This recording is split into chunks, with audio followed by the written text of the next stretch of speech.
Hello and welcome to judiciary gold. मेरा नाम है नीरज यादव।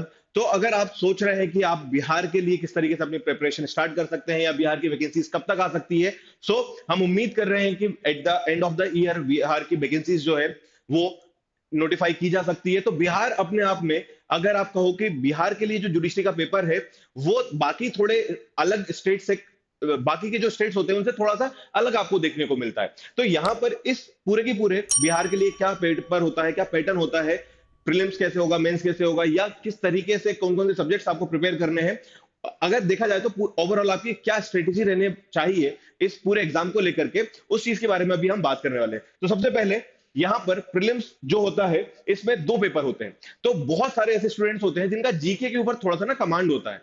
तो यहां पर बिहार एक ऐसा स्टेट है कि अगर आपका जीके के ऊपर, जनरल नॉलेज के ऊपर थोड़ा सा, आप कह सकते हो कि थोड़ा सा आपको कमांड देखने को मिलता है, तो आप बहुत अच्छे स्कोर कर सकते हो। क्योंकि यहां पर प्रीलिम्स में दो पेपर होते हैं, जो कि होगा पहला पेपर जनरल स्टडीज का एंड सेकंड पेपर होगा लॉ का। यहां पर एग्जाम ऑफलाइन मोड में ही कंडक्ट किया जाता है, ओएमआर बेस्ड होगा, निगेटिव मार्किंग नहीं होती है। पेपर वन जनरल स्टडीज के जो है वो 100 मार्क्स का रहता है, एंड जो लॉ का पेपर रहने वाला है वो रहने वाला है 150 मार्क्स का। तो ओवरऑल आपके पास 250 क्वेश्चंस आएंगे। 250 मार्क्स के लिए आपसे पेपर पूछा जाएगा। 100 मार्क्स जो रहेगा आपका general knowledge and current affairs के लिए, एंड लॉ का जो पेपर है वो रहने वाला है 150 मार्क्स के लिए। सो यहां पर कोई भी नेगेटिव मार्किंग नहीं होती है, ओएमआर बेस्ड पेपर होने वाला है, और जीके प्लस लॉ ये दोनों चीजें आपसे पूछी जाती है। अगला जो है कि जनरल स्टडीज में आपको क्या पढ़ना क्या है, तो यहां पर दो पार्ट है। यहां पर एक जनरल नॉलेज और दूसरा एलिमेंट्री साइंस। जनरल नॉलेज में करंट अफेयर्स भी इंक्लूड होते हैं। तो बहुत सारी चीजें जो है जनरल नॉलेज नॉलेज में आ जाती है।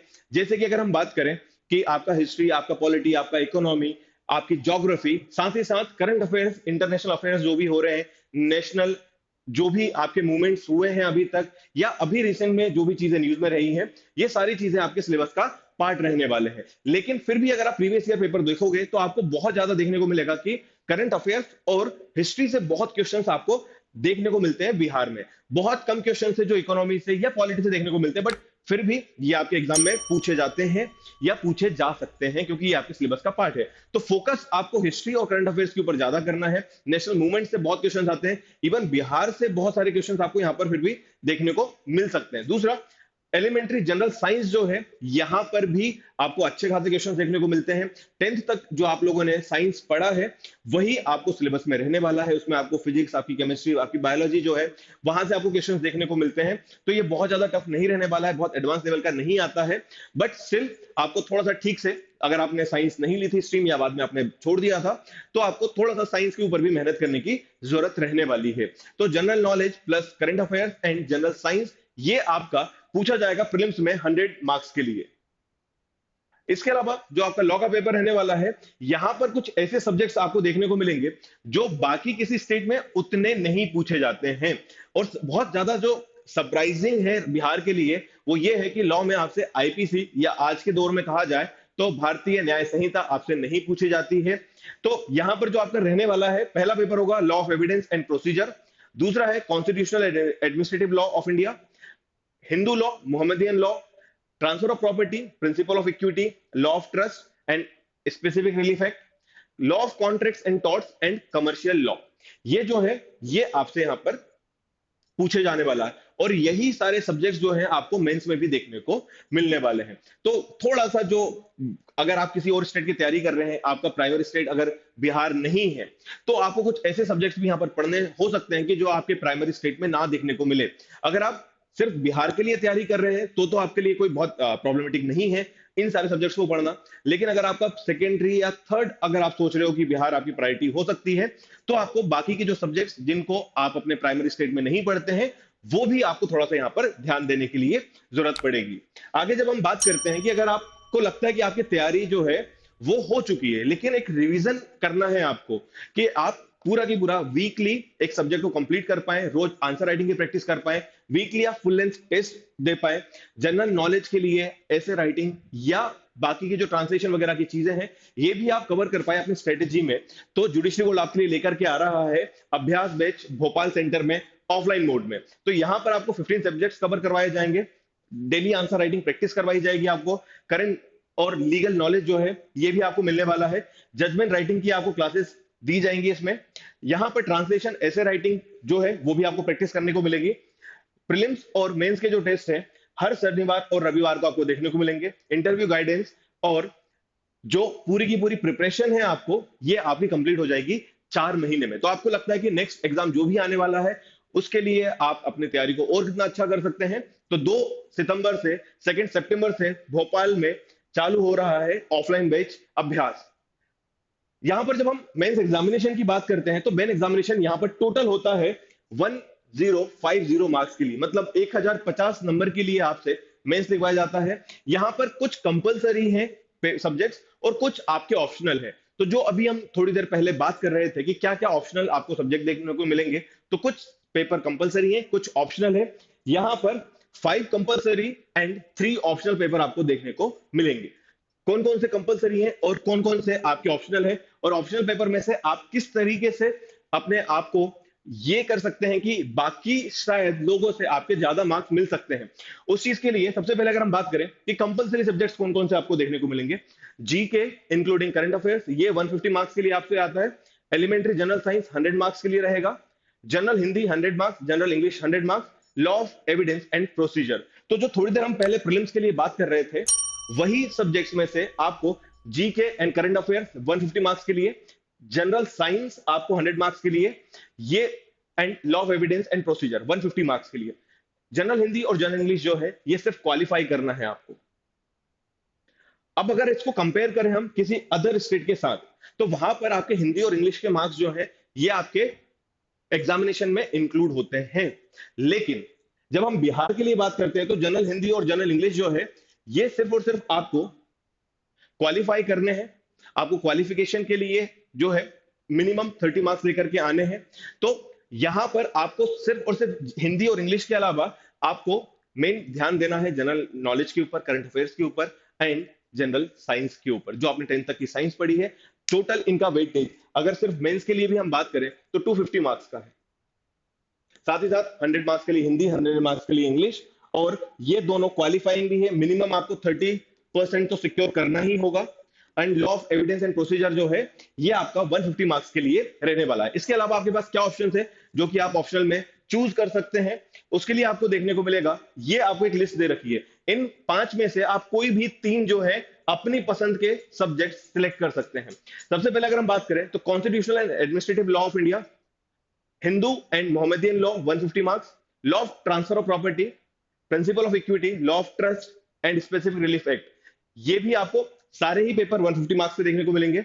Law of contract and torts ये भी 150 मार्क्स के लिए है। एंड कमर्शियल लॉज जिसमें आपको कि सेल्स ऑफ गुड्स एक्ट की हम बात कर ले, कंपनी की हम बात करें, निगोशिएबल इंस्ट्रूमेंट एक्ट की बात कर ले, ये आपको देखने को मिलेगा कमर्शियल लॉ में। तो 5 आपके पास ऑप्शन है, इन 5 में से कोई भी आप 3 अपने पसंद के सब्जेक्ट सिलेक्ट कर सकते हैं। तो यहां पर आपके पास ऑप्शन है कि जो भी आपको कॉलेज के टाइम पे या ड्यूरिंग द प्रिपरेशन आपको लगता है कि ये ऐसे सब्जेक्ट्स हैं जो कि आप जिनके ऊपर थोड़ी सी आपको पसंद है, आपको कमांड है आपकी, तो आप काफी अच्छा स्कोर कर सकते हैं अपने पसंद के सब्जेक्ट्स में।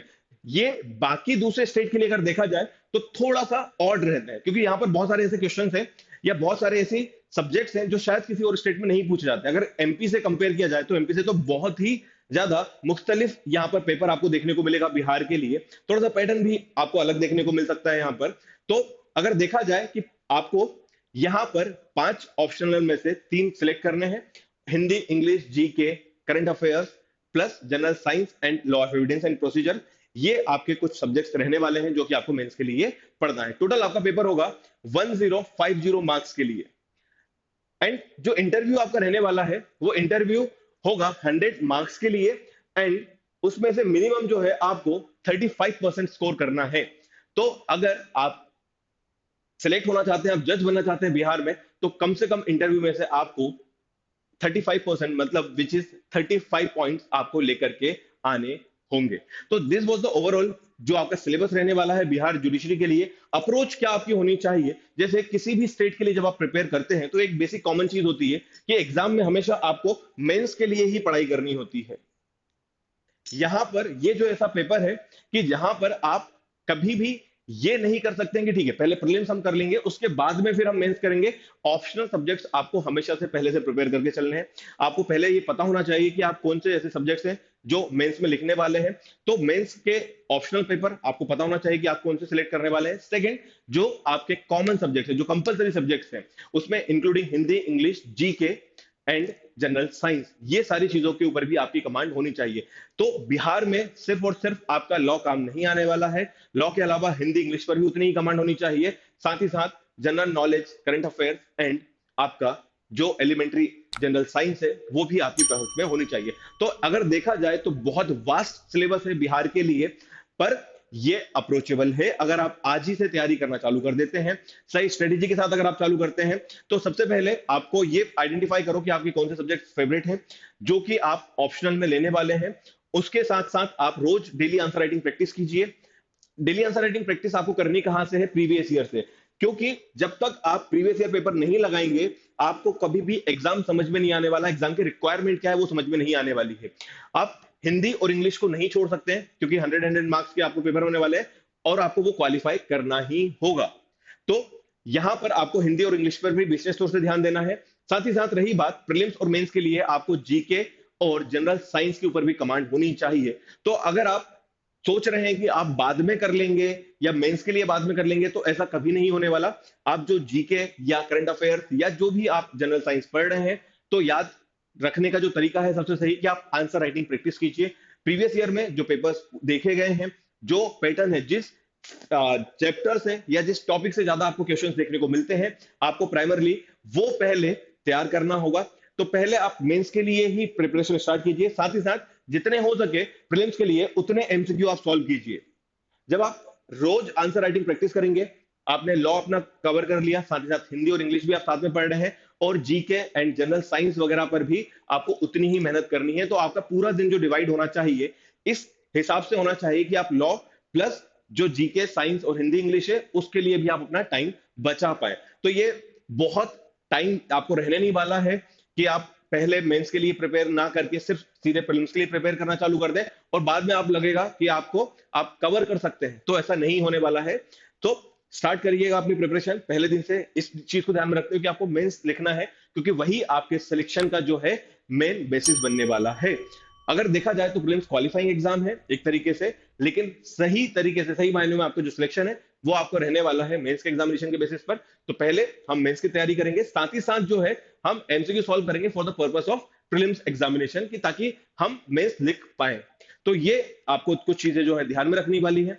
अगर आप पहली बार में जुडिशरी जो है बिहार के लिए किस तरीके से क्रैक कर सकते हैं, उसके बारे में डिटेल्ड हम एक वीडियो लेकर के आएंगे, जहां पर आपकी क्या अप्रोच रहने वाली है, किस तरीके से आपको सब्जेक्ट्स पढ़ने चाहिए, क्या किस तरीके से किन किन चीजों को आपको ध्यान में रखना है, ये सारी चीजों को लेकर के अलग से एक स्ट्रेटेजी को लेकर के हम डिटेल वीडियो लेकर के आने वाले हैं कि पहली बार में आप कैसे एग्जाम क्लियर कर सकते हैं। इसके अलावा आपको लगता है कि आपके कोई और सवाल है या आपके मन में कोई और बातें हैं, तो आप हमें कमेंट बॉक्स में लिख करके बता सकते हैं। Happy learning.